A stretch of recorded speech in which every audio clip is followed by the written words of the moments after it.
Chapter 8. The laundry room carried the quiet hum of routine. Two machines worked steadily along the far wall, their cycles moving in rhythm, while the scent of clean detergent lingered faintly in the air.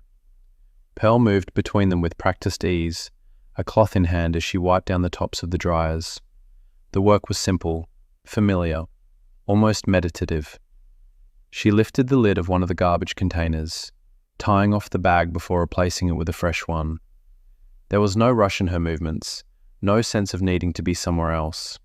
This was part of the work, and she took it just as seriously as anything done in the office. "Well now, I thought I might find you here." Pearl looked up. "Edna," she said warmly. Edna stepped inside, pausing just long enough to take in the room before making her way toward her.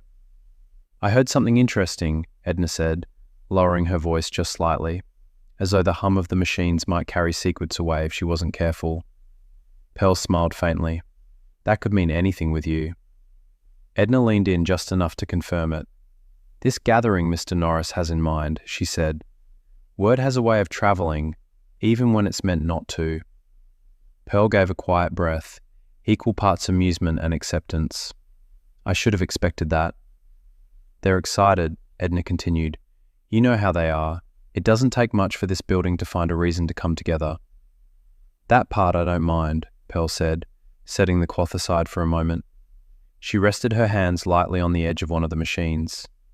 Edna studied her for a moment. "You're not entirely convinced," she said gently. Pearl shook her head, not in refusal, but in thought. "I'm careful," she replied. "There's a difference." Edna nodded, understanding. "Yes, there is." A quiet pause settled between them, not empty, just shared. "And Jessica?" Edna asked after a moment. "How is she doing?" Pearl's expression softened immediately. "She's doing very well," she said. "Better than I expected, actually." Edna smiled. "I'm not surprised." "She's steady," Pearl continued. "Careful at first, but she's finding her way. The work suits her."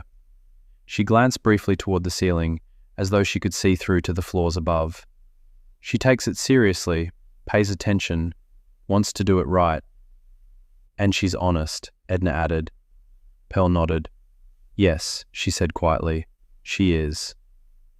There was a moment when neither spoke, the kind of moment where something understood didn't need to be restated. "She's settling in," Pearl said after a moment, "not just with the work, but here." Edna's smile deepened. "That's what I was hoping you'd say." The machines hummed steadily on. Edna rested her hand lightly on one of the dryer tops.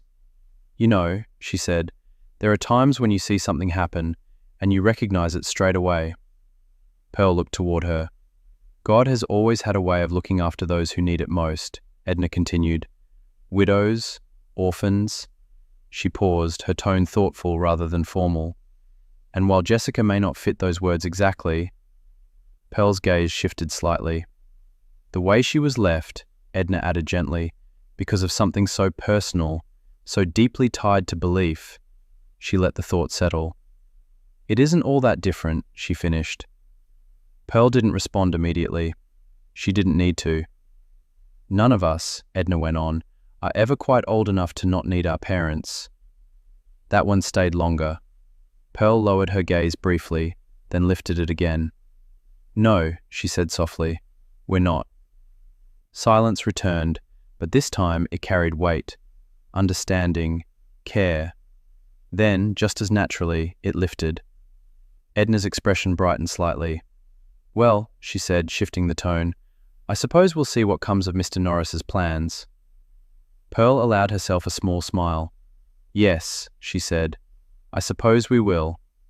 She reached for the cloth again, continuing where she had left off, not hurried, not interrupted, just resumed. Edna watched for a moment before chuckling lightly. "I always feel like I've taken you away from something important when I find you down here." Pearl looked up, surprised. "You haven't," she said simply. Edna raised an eyebrow slightly. "No?" Pearl shook her head gently. "This is part of it," she said. "All of it." She gestured lightly, not just to the machines, but to the space, the building, the lives moving quietly within it. The work matters, she continued, but so do the moments in between. Edna held her gaze, understanding something more in the words than what had been spoken outright. You always make it feel like we're not interrupting anything, she said. Pearl smiled faintly. Because you're not, she replied. There was something about the way she said it, something that made it clear this was exactly where she was meant to be. Edna gave a small nod. Well then, she said, I'll let you get back to your not interruptions.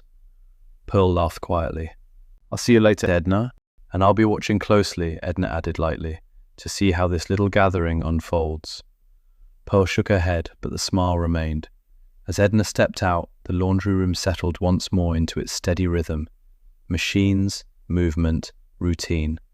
Pearl continued her work, not as a task to be finished, but as something woven into the life of the place. And just beyond its walls, that life continued to grow. The following morning arrived quietly. Pearl sat on the familiar bench overlooking the bay, her Bible open across her lap, as the morning breeze carried the scent of salt water through the air. For a long while she simply sat, listening, praying, thinking.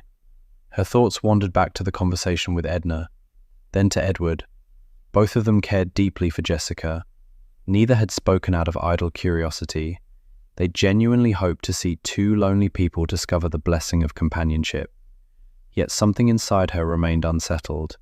She and James had always been careful not to direct people's lives. They had learned, over many years, that kindness could open a door, but each person had to choose whether to walk through it. Pearl rested her hand gently on the open pages before her. Lord, she whispered, almost smiling, I don't want to stand in your way simply because something isn't my way. Silence settled again.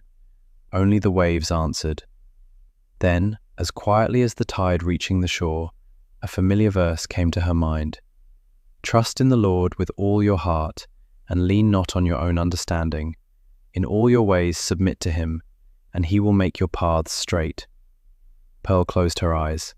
Of course, she had been leaning on her own understanding. She had quietly assumed that because James and she would have handled things differently, it must therefore be the better way. A soft laugh escaped her. Thank you, she whispered. Another verse followed almost immediately, one she had read many times before.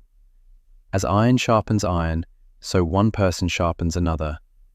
Her smile widened. Perhaps this was never really about Jessica and Joshua. Perhaps the Lord was gently reminding her that he was shaping Edna and Edward too. She had prayed for years that the people of Pearl's Haven would grow in faith, in compassion, and in love for one another. Now they were. Not as copies of Pearl, not even as copies of James, but as the unique people God was shaping them to become. The Holy Spirit was working in hearts she could never reach on her own. Pearl looked toward the water, her heart lighter than it had been when she arrived. She didn't need to understand every step. She only needed to trust the one who did. She looked upward for just a moment, her smile warm with quiet gratitude. Thank you. Then she closed her Bible, picked up her notebook, and walked back toward Pearl's Haven. There was a new day waiting, and she had a feeling God was already there before her.